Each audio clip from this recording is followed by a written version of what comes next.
Hello and welcome to my video explaining my second program, prog2. I'm gonna give you a brief walkthrough of the code first. So we're gonna take a look at my header file first. So I used like little string library in the IO stream library because here I just put all the libraries in here, so I wouldn't have to redeclare them later. And yeah, using namespace standard because it makes it easier. I use a bunch of friend operators because that's what the assignment calls for. Yeah, but the Boolean operator overloads could be member functions I believe, but only the OStream operator has to be or the extraction operator. Not my bad. The insertion operator overload has to be a friend. Okay, so all this makes sense, right? Like the days, months, and years for the date class, right? That makes sense. However, I use these two what do you call it? Arrays to store data. I will use them later in the code to store data, and they are declared as static because I get an error message every time I try to like declare them as constant, even though, but because I get an error message because they're not static. They need to be declared as static in their declaration, so that the compiler knows that it won't change or whatnot. And then these are different functions I use to ultimate.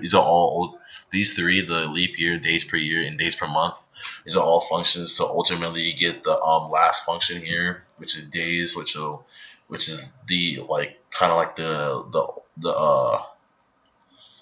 what I say the accumulation of just all the calculations I perform, and I use that to compare the two different dates and whatnot. This is the main function that I get the values from, and yeah. So those are all my private data members, and then here's the date. Oh my bad. The constructors, like the different constructors and stuff, and then here's like the getters and setters. It's pretty standard, I think, and the last operator I have is the last operator overload I have is for the subtraction operator, and this one said it had to be a member function, so I just made it a member function. I would have made it a friend if it didn't require it to be a member, or if it didn't require it to be if it didn't require it to be a member. Okay, so to continue my walkthrough of the code, I'm gonna exit the header file, then go to the CPP file where I have my source file. That's what it's called. This is my source file, and here we are. Had to include the header file for obvious reasons to have the class and whatnot, and the libraries as well. Here's my constructors. This is pretty standard, right? It's just like it's like basically like a preset. So it's like setting all this stuff to what it needs to be, and it doesn't really need that much explanation. And then here is the declaration, or like the definition for these arrays, which will come in handy later when I need to first calculate the number of days in each month in the months, and then as well as get the name of each of the months when I need to like print it out, like see out it. And then here's some just like getter definitions, which aren't very complex. They're actually very simple. Okay, now the assignment called for using like checking for invalid dates, months, and years. So that's what these if statements are for. They're just like basically error checking, making sure that the user inputs like proper data. And yeah, that's pretty much for those. That's pretty much for the setters, right? And then the leap year. So leap years can only occur on if it's divisible by 0, and if the year isn't divisible by 400. So like if it's like year 1900, it's not a leap year, even though it's divisible by 4, but it's divisible by 100, or it's not. Hold on. It's divisible by 100, and it's not divisible by 400. Yes. And then days per year. This is just like checking if the leap year occurs, basically. Because if leap year didn't exist, it would always be 365. But I have to account for the leap year, so I can get the proper return amount.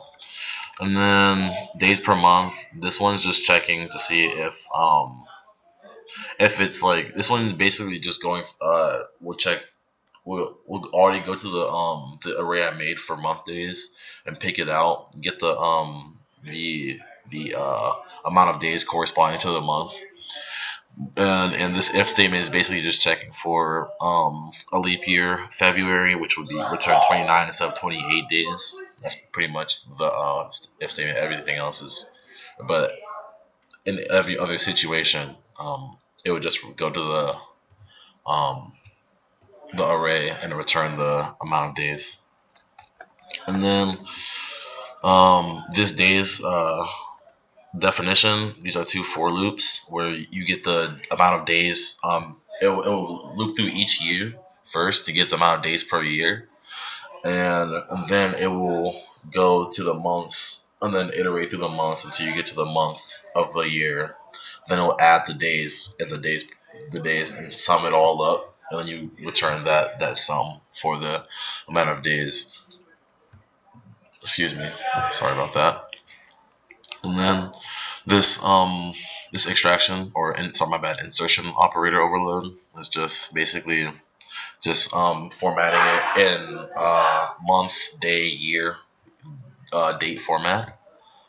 And then this minus operator is just subtracting it. Less than, basically just returning true or false. In the application will return 0, 1. I'll explain that later when we get to it.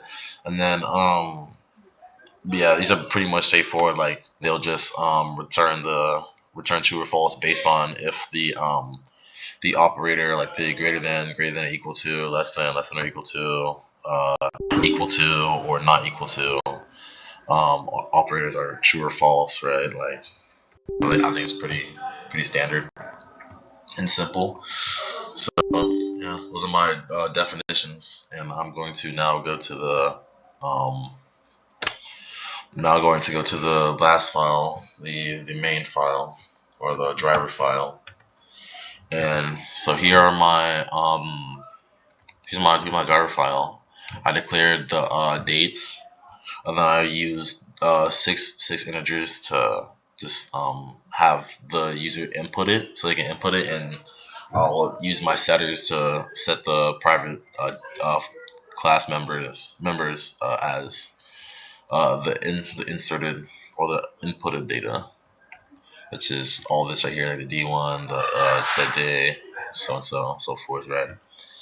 And then these are all just my results. Like it'll just print them all out, and then I'll just print them all out, and then we'll just see out it in such a manner, output it in such a manner.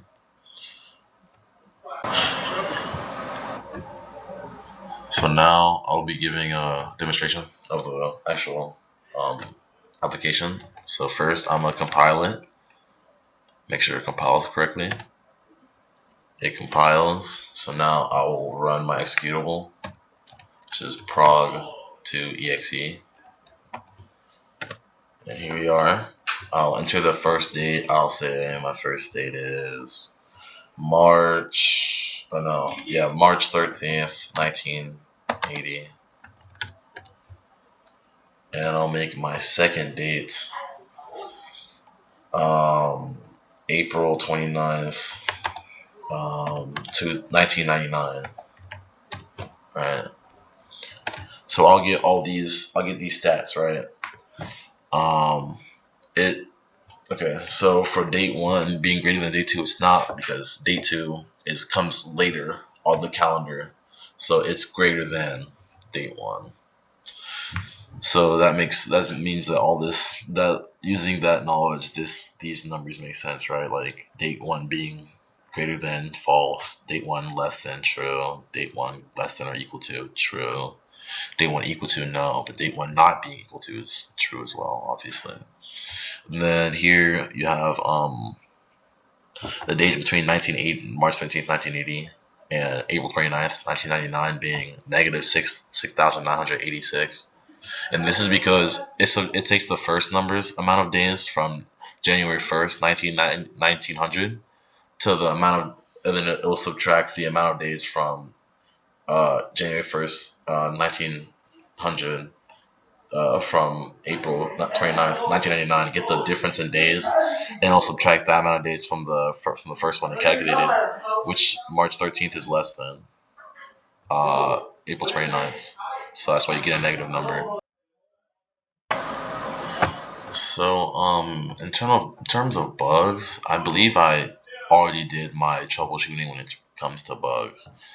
I'll input the same date and see if there are any bugs, however. So I'm just going to rerun this and just enter March 13th, 1980 twice. And then see what happens. It should come out to be, the difference should be 0. Yes. So here, the operators where it's like non-inclusive, like it's mutually exclusive, like you have to be one or the other, like the greater than or the less than or the not equal to, they're not equal. It's 0, like they come out as false, right? But like the equals to, less than equal to, or greater than equal to all come out as true, which is how it should be. And then the difference is 0, which is what the result should be because they're the same day. So I'm gonna try one more thing. I'm gonna try a few more things. I'm gonna input purposefully incorrect values. Like I'm gonna put I'll throw in -1 as the day. I'll put rest is like simple, like 4, then 19, 10. But then it'll say like I get a invalid day input, then it'll exit the whole program. As you saw in the source file, that's what it does. It'll like exit the whole thing. It won't give you, like, it's very harsh in that aspect. It doesn't like give the user another chance to input it. So I guess I could implement that like a while loop to get them to implement, or like to implement a while loop so that the user can retry to input instead of having to reload the program all over again. So I'm gonna try an improper month now. I'm gonna say the month is 42, 43. I'll put 1920 this time. And as you see, it goes out as an invalid month input, as it should. Then I'm just gonna do one more and give an invalid year, give like 0. And there's my error message for all 3. So I believe that this is actually, like, besides having like a harsh environment, well, not harsh environment, but like a harsh error message to where like the user can't really re-input the input that they said for like their respective inputs, like whether it's a day, a month, or a year.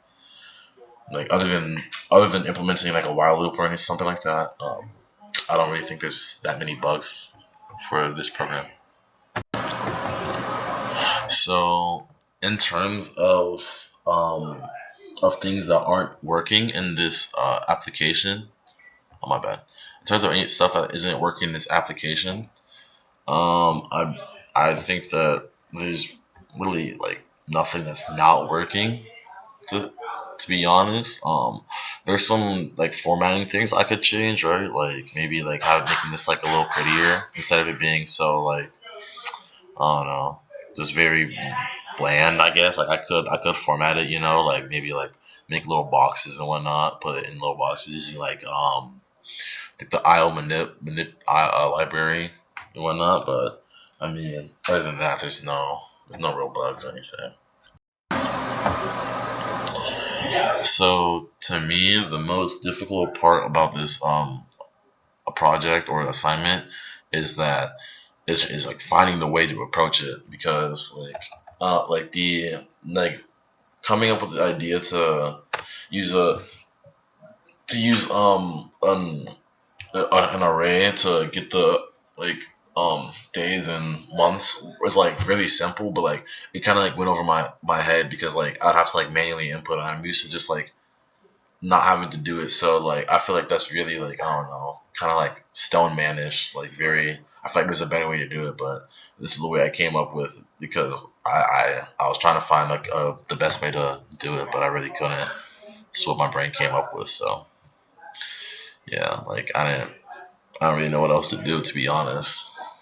You know, so I think that was the hardest part, and then also realizing like that I couldn't just like um throw in like the amount of days. I'd have to I'd have to use like, not only did I have to like figure out to use arrays, but I also had to figure out what what data type, like what how the array would work into my like program. Like I had to like realize that I'd have to use like months instead of like just throwing in numbers for years, right? Which like obviously like throwing in the years would be more difficult. So I guess this is the, I don't know, maybe this is like the best way to do it. I don't, like the best way to use an array. I don't know, but this is the way I came up with. So I don't really know. I think this is the best way to do it though.